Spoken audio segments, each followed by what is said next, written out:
আসসালামু আলাইকুম। মোহাম্মদ ইফতেখার আমন্ত্রণ জানাচ্ছি এনটিভির মধ্যাহ্নের খবরে। বিএনপির প্রতিষ্ঠাতা শহীদ রাষ্ট্রপতি জিয়াউর রহমান ও সাবেক প্রধানমন্ত্রী খালেদা জিয়ার কনিষ্ঠ ছেলে আরাফাত রহমান কোকোর ৫৭তম জন্মদিন আজ। ১৯৬৯ সালের ১২ আগস্ট জন্ম নেওয়া আরাফাত রহমান কোকো ২০১৫ সালের ২৪ জানুয়ারি হৃদরোগে আক্রান্ত হয়ে মালয়েশিয়ায় মৃত্যুবরণ করেন। জন্মদিন উপলক্ষে বিএনপির সিনিয়র যুগ্ম মহাসচিব রুহুল কবির রিজভীর নেতৃত্বে আজ বনানী কবরস্থানে আরাফাত রহমান কোকোর কবর জিয়ারত ও শ্রদ্ধা নিবেদন করেন বিএনপি ও অঙ্গ সংগঠনের নেতাকর্মীরা। এছাড়া নয়াপল্টনে বিএনপির কেন্দ্রীয় কার্যালয়ে আরাফাত রহমানের স্মরণে আলোচনা সভার আয়োজন করা হয়েছে। ব্যক্তিগত জীবনে আরাফাত রহমান কোকো ছিলেন সাধারণ ও অন্তর্মুখী স্বভাবের। রাজনৈতিক পরিবারের সন্তান হলেও তিনি বরাবরই প্রচারের আলো থেকে নিজেকে দূরে সরিয়ে রেখে ক্রীড়া উদ্যোক্তা হিসেবে কাজ করেছেন। আজকে আমি হাসিনার কথা বললাম, কিন্তু আজকে প্রকারান্তরে ৭১কে ছোট করার জন্য, ৭১কে ইতিহাস থেকে মুছে দেওয়ার জন্য বর্তমানে কোনো রাজনৈতিক দল প্রচেষ্টা চালাচ্ছে। এবং এই ৭১ স্বাধীনতা মুক্তিযুদ্ধের সাথে যে নামটি অবিচ্ছিন্নভাবে জড়িত, শহীদ রাষ্ট্রপতি জিয়াউর রহমান স্বাধীনতার ঘোষক, তাকে মুছে ফেলার একটা খুব গভীর চক্রান্তের প্রচেষ্টা চলছে। আমি বলি যে কাকে খুশি করতে চাচ্ছে? নিশ্চয়ই পলাতক ফ্যাসিস্টকে খুশি করার জন্যই কি আপনারা এই কাজগুলো করছেন? এই প্রশ্ন তো আজকে জনগণের, এই প্রশ্ন আজকে মানুষের মুখে মুখে। একটি চিত্র প্রদর্শনীর আয়োজন করেছিলেন ৭১-৪৭ থেকে শুরু করে জুলাই পর্যন্ত। সেখানে শেখ মুজিবের ৭ই মার্চের ভাষণ আছে, জিয়াউর রহমানের স্বাধীনতার ঘোষণা নেই। শহীদ রাষ্ট্রপতি জিয়াউর রহমান ও সাবেক প্রধানমন্ত্রী খালেদা জিয়ার কনিষ্ঠ সন্তান প্রয়াত আরাফাত রহমান কোকোর ৫৭তম জন্মদিন আজ। রাজনৈতিক পরিবারের সন্তান হলেও একজন ক্রীড়া সংগঠক হিসেবে নিজেকে অনন্য উচ্চতায় নিয়ে গিয়েছিলেন তিনি। বাংলাদেশ নারী ক্রিকেটের পথ চলা শুরু হয়েছিল আরাফাত রহমানের উদ্যোগেই। নিলয় মজুমদারের রিপোর্ট। তিনি ছিলেন আড়ালের মানুষ, অথচ অনিন্দ্য আলো তাকে আলোকিত করেছিল তার কর্মে। রাষ্ট্রপতি পিতার পরিবারে জন্ম নিয়েছিলেন নিতান্ত সাধারণ হয়েই। আরাফাত রহমান কোকো নীরবতার ভাষা দিয়েই যেন বুনে গেছেন না বলা কত কথা। তার কাজ তাকে পৃথক করেছে পরিচয়ে। দেশের ক্রীড়াক্ষেত্রে আলো ছড়িয়েছিলেন নিভৃতে, নীরবে। ব্যক্তিগত জীবনে খুবই সাধারণ ও অন্তর্মুখী থাকলেও ক্রিকেটে তার নাম অবিস্মরণীয়। রাজনৈতিক পরিবারের সন্তান হয়েও বোর্ডের অধীনে কাজ করেছেন ডেভেলপমেন্ট কমিটির চেয়ারম্যান হিসাবে। হাই পারফরমেন্স ইউনিট গঠনের মাধ্যমে ভবিষ্যৎ ক্রিকেটার তৈরির পাইপলাইনের সূচনা হয় তার হাত দিয়ে। এছাড়াও মিরপুর শেরে বাংলা স্টেডিয়ামকে আধুনিক স্টেডিয়াম হিসাবে রূপান্তর থেকে শুরু করে বগুড়ার শহীদ চান্দ স্টেডিয়ামে পেসবান্ধব উইকেট তৈরি, ক্রিকেটকে নিয়ে আরাফাত রহমানের পরিকল্পনা ছিল সুদূর প্রসারী। শুধু তাই নয়, বাংলাদেশের নারী ক্রিকেটের পথ চলাও শুরু হয়েছিল তার হাত ধরে। যখন আমরা মেয়ে ক্রিকেট দল গঠন করার উদ্যোগ গ্রহণ করি, তখন আমি এটা আধুনিক ক্রিকেটের রূপকার মরহুম আরাফাত রহমান কোকো জানাই। তাকে জানানোর পরে সে এটা বলল যে আলহামদুলিল্লাহ, এটা অনেক ভালো, মেয়েরা ক্রিকেট খেলবে, এটা তো অনেক ভালো কথা, অনেক ভালো উদ্যোগ। তো ওই যে মেয়েদের যে পথ চলা, তারপরে কিন্তু তারা আর পিছনে তাকায়নি। ক্রিকেট কূটনীতিতেও আরাফাত রহমানের অবদান ছিল অসামান্য। আমাদের এই স্টেডিয়াম তৈরির ক্ষেত্রে কনসালটেন্ট, তারপরে আমাদের আম্পায়ার্স এডুকেশন, তারপরে আমাদের গ্রাউন্ড স্টাফদের এডুকেটেড করা, সব কিছু কিন্তু তখন অনেক সহজ ছিল। এবং আমাদের অনেক খেলোয়াড়কেও ওরা কোচিংয়ের জন্য অস্ট্রেলিয়াতে ইনভাইট করে নিয়ে গিয়েছিল। তো সব কিছু সম্ভব হয়েছিল আমাদের আধুনিক ক্রিকেটের রূপকার মরহুম আরাফাত রহমান কোকোর কারণে। ক্রিকেট ডিপ্লোমেসিতে তাকে সেরা বলা যায় বাংলাদেশের ইতিহাসে। 12ই আগস্ট 1969 সালে জন্মগ্রহণ করা এই ক্ষণজন্মা মানুষটি দেশের ক্রীড়াঙ্গনকে আরও সমৃদ্ধ করার আগেই বিদায় নিয়েছেন পৃথিবীর মায়া ত্যাগ করে। রাজনীতি না করেও শুধু রাজনৈতিক পরিবারে জন্ম নেওয়ার কারণে তাকে সইতে হয়েছে ফ্যাসিবাদী শাসনের নির্মমতা। সেই দুঃশাসন কোকোকে মায়ের কাছ থেকে করেছে ছিন্ন, ছাড়তে হয়েছিল প্রিয় স্বদেশ। 2015 সালের 24শে জানুয়ারি মালয়েশিয়ায় থাকাকালে মাত্র 45 বছর বয়সে পৃথিবী থেকে বিদায় নেন এই ক্রীড়া সংগঠক। স্বৈরাচার সরকারের বিধিনিষেধ ভেঙে আরাফাত রহমানের শেষ বিদায়ে মানুষের ভালোবাসার ঢল নেমেছিল ঢাকার রাজপথে। নীলা মজুমদার, এনটিভি নিউজ, ঢাকা।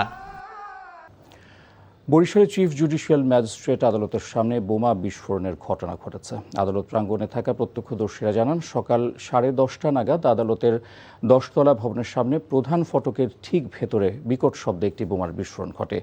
বিস্ফোরণের শব্দে সবাই আতঙ্কে ছোটাছুটি শুরু করে। সিএমএম আদালতের প্রশাসনিক কর্মকর্তা কামরুল ইসলাম জানান, পুলিশ কমিশনার সহ পুলিশের ঊর্ধ্বতন কর্মকর্তারা ঘটনাস্থল পরিদর্শন করেছেন। সিসিটিভি ফুটেজ দেখে বিস্ফোরণকারীদের শনাক্তে সহায়তা করা হবে। বোম ইউনিটের কর্মকর্তারা ঘটনাস্থলে কাজ করছেন। পরিস্থিতি পুলিশের নিয়ন্ত্রণে রয়েছে। স্বাধীনতার 55 বছর পরও অবহেলিতই রয়ে গেছেন রাজশাহীর গোদাগাড়ী উপজেলার চর আশারিয়া দহের মানুষ। নদী ভাঙনে বসতভিটা ও ফসলি জমি হারানোর পাশাপাশি যোগাযোগ, বিদ্যুৎ ও চিকিৎসা সেবার সংকটও দীর্ঘদিনের। চরবাসী জীবনের গল্পের কিছুটা তুলে ধরছেন সম সাজু। ক্যামেরায় ছিলেন শরীফুজ্জামান রয়েল। পদ্মার বুক চিরে চলে নৌকা। এই চরেই কোথাও সবুজ ফসলের মাঠ, কোথাও নদীর পাড়ে ভাঙনের ক্ষতচিহ্ন। রাজশাহীর গোদাগাড়ীর চর আশারিয়া দহ। পদ্মা নদী ঘিরেই সেখানকার মানুষের জীবন ও জীবিকা। সেই পদ্মাই কখনো কখনো হয়ে ওঠে তাদের সবচেয়ে বড় আতঙ্ক। ভারত সীমান্ত ঘেঁষা এই চরবাসীর দুর্ভোগ শুধু নদী ভাঙনেই সীমাবদ্ধ নয়, প্রতিদিনের যাতায়াতে রয়েছে নানা প্রতিবন্ধকতা। জরুরি প্রয়োজনে সময় মতো চিকিৎসা পাওয়া নিয়েও রয়েছে নানা শঙ্কা। বিদ্যুৎ ও অন্যান্য নাগরিক সুবিধার ঘাটতি চরবাসীর জীবনকে করে তুলেছে দুর্বিষহ। আমরা চাই আমাদের নিরাপত্তা, আমরা চাই আমাদের ফসলের নিরাপত্তা, আমাদের জমির নিরাপত্তা, আমাদের বাড়ির নিরাপত্তা। আমাদের মেয়ে ছেলের ডেলিভারি হলে ঝড় ঝাঙ্গালে মনে করছে রাত 10টা 11টা কি 12টায় এই নদী বৃষ্টি ভেঙে যেতে হয়। নৌকার পরে বাচ্চা হয়ে যায়। আমার নৌকাতে 3টা বাচ্চা হয়েছে। 1 নম্বর হয়েছে যে বাদ, 2 নম্বর হয়েছে যে আপনাদের কারেন্ট, 3 নম্বর হয়েছে একটা ডাক্তার। এই 3টা জিনিস খুব প্রয়োজন। স্থানীয় রাজনৈতিক নেতৃবৃন্দ ও জনপ্রতিনিধিদের শঙ্কা, চরের সংকট সমাধানে সরকার কার্যকর পদক্ষেপ না নিলে মানচিত্র থেকে বিলীন হতে পারে আশারিয়া দহ। এই বাঁধ যদি ইমিডিয়েটলি না দেওয়া হয়, আমার মনে হয় এই চর আশারিয়াদহ ইউনিয়নটা থাকবে না, এটা নদীগর্ভে বিলীন হয়ে যাবে। যদি এর ব্যবস্থা না হয় তাহলে হয়তো বা 2-1 বছরের মধ্যে চরের এই একটা ইউনিয়ন বিলীন হয়ে যাবে এবং ইন্ডিয়ার সঙ্গে এই নদী, পদ্মা নদী ইন্ডিয়ার বর্ডারের সঙ্গে মিশে যাবে। চরবাসীর নানা সমস্যা পর্যায়ক্রমে সমাধানের আশ্বাস দিচ্ছেন সংশ্লিষ্টরা। প্ল্যানিং কমিশনে প্রেরণ করা হয়েছে। প্ল্যানিং কমিশন হয়ে প্রকল্পটি একনেকের মাধ্যমে যদি অনুমোদিত হয় তাহলে ইনশাল্লাহ আমরা সেই এই টোটাল এরিয়াটা আপনার নদীর তীর প্রতিরক্ষার আওতায় নিয়ে আসতে পারবো। একটা ফিজিবিলিটি স্টাডি করতে হবে, যেটার জন্য অলরেডি আমরা কাজ শুরু করে দিছি। এই সমীক্ষা যেটা হবে সেটার পয়সা পাওয়া গেছে, এই টাকাটা আমরা বরাদ্দ পাইছি, অলরেডি আমরা প্রসেসিংয়ে আছি। নানা প্রতিকূলতার সঙ্গে যুদ্ধ করে টিকে থাকা আশারিয়া দহের মানুষের প্রত্যাশা টেকসই উদ্যোগের মাধ্যমে নাগরিক জীবনের মৌলিক সুবিধা নিশ্চিত হবে। সম Saju, NTV news, Rajshahi. Online প্রতারণা ও চাঁদপুরের ইলিশের ধরন নিয়ে জানাতে চাঁদপুর থেকে সরাসরি যুক্ত হচ্ছেন সহকর্মী শরীফুল ইসলাম। শরীফ, ইলিশের ভরা মৌসুমে কেমন মাছ আসছে আর প্রতারণা নিয়ে ওখানকার ব্যবসায়ীরা কি বলছেন?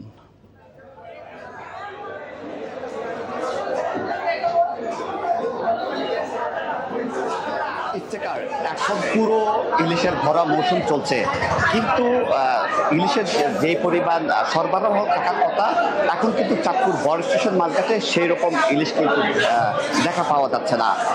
অন্যান্য বিগত বছরগুলোতে আমি যদি বলি, এই সময়তে 400 থেকে 500 মণ ন্যূনতম ইলিশ থাকতো, কিন্তু এখন সেটা দাঁড়িয়েছে মাত্র 100 থেকে 150 মণে। গত 5 বছরের পরিসংখ্যান বলে ওই সময়ে 1000 থেকে 1500 মণ ইলিশ হতো, আর সেটা এখন গত 5 বছর পর এসে 100 থেকে 150 মণ ইলিশে দাঁড়িয়েছে। আমি যদি বলি যে আমার হাতে যে ইলিশটা রয়েছে এটির 1 কেজি ওজন, এই ইলিশটা আজকের বাজারে বিক্রি হচ্ছে অন্তত 2700 থেকে 2800 টাকা, আর অনলাইন প্ল্যাটফর্মে বিভিন্ন ভুয়া পেজে বিক্রি হচ্ছে মাত্র 1000 থেকে 1200 টাকা, 1500 টাকায়। অনেকেই আসলে এই তাদের যে প্রলোভন বলি সেটা দেখে কিন্তু মানুষ প্রতারিত হচ্ছে। তাদেরকে আগাম 1000 থেকে 500 টাকা দিয়ে তারপরে কিন্তু তাদেরকে ব্লক করে দেওয়া হচ্ছে, তারপরে তাদের আর খোঁজ বিলে পাওয়া যাচ্ছে না। তবে এর কারণে কিন্তু এখানকার স্থানীয় যে ব্যবসায়ী রয়েছে তারা কিন্তু একেবারেই হতাশ। তাদের মূলত তাদের ফেস তাদের ভিডিওকে অন্যরা নিয়ে তারা কিন্তু প্রতারণা করছেন। আর এখানকার ব্যবসায়ী যারা রয়েছেন তারা বলছেন যারা ক্রেতা রয়েছেন তারা অবশ্যই ক্যাশ অন ডেলিভারিতে যাতে মাছ কিনে সেই পরামর্শ দিয়েছেন। আর অন্য যারা এখানে আসবেন অবশ্যই দেখে শুনে যাতে অরিজিনাল চাঁদপুরের যে ইলিশ আছে সেটা যাতে নেওয়া হয়। আর অন্যদিকে পুলিশ প্রশাসন বলছে তারা আসলে মনিটরিং রাখছেন যাতে সারা দেশব্যাপী যাতে কোনো প্রতারচক্র ইলিশ নিয়ে প্রতারণা না করতে পারে সে বিষয়ে তারা কিন্তু। চাঁদপুরের ইলিশের বাজার সম্পর্কে জানছিলাম।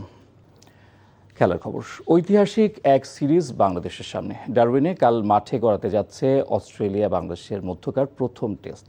একদিন আগে একাদশ ঘোষণা করে দিয়েছে অস্ট্রেলিয়া। দলে পেসারদের আধিক্যই বলে দিচ্ছে বাংলাদেশের ব্যাটারদের জন্য ডারউইনে অপেক্ষা করছে পেস পরীক্ষা। এদিকে প্রথম টেস্টে লিটনকে পাওয়া যাবে বলে জানালেন শান্ত। নীলয় মজুমদারের ডেস্ক রিপোর্ট।